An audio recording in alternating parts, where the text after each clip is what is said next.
Here's how to do a one-arm clean. The swing. You want the perfect swing, which is going to be a C-shaped trajectory close to the body.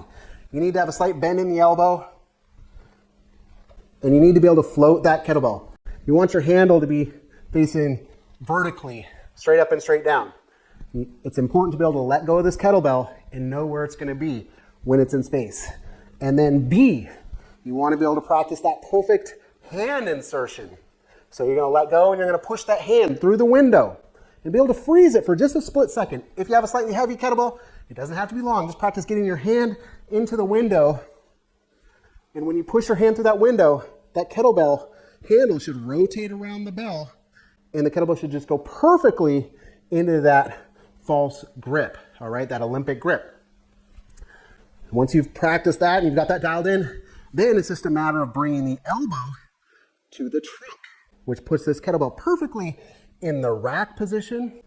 So my knees are straight, kettlebell is within my frame, it's in alignment with my shoulder, elbow, and hip. If I turn to the side, the kettlebell is over my feet. When it's time to perform the next repetition, I'm going to turn my palm towards my body, which is going to cause the kettlebell to roll out of my rack position, and I want to catch it in my 4-finger hooks. And then I'm just going to turn it back into a swing. And then I repeat the drill, ABC, ABC. With heavier weights, you will be able to perform this with a slightly straighter arm because you can actually lean against the weight. But when you're practicing with a lightweight, a slightly more bent elbow is going to be necessary to keep the trajectory of the kettlebell close to the body.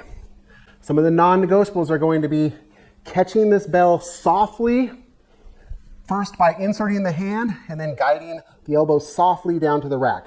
You do not want to be having this kettlebell crashing against your shoulder or crashing into your forearm. So practice floating the kettlebell first and then inserting your hand second and then guiding the elbow smoothly to the trunk third. And then when you drop this kettlebell, you want to practice dropping it into your fingertips while still counterbalancing the weight of the kettlebell by keeping your body weight backwards, back on your heels. If you lean forward like this, you'll lose arm body contact and you'll feel that weight in your lumbar. So you do not want that. That's a non-negotiable. Some of the negotiables are you can stand a little bit narrower or a little bit wider depending on your mobility and the size of your legs and your kettlebell, the length of time in which you hold the kettlebell and perform the next rep. And then the backswing is also a negotiable. You can do a thumbs forward backswing, a thumbs back backswing, or kind of a hybrid where it starts back and then the thumb starts forward and then the handle turns back. Those are all negotiables for you. And this is how you perform a one-arm clean.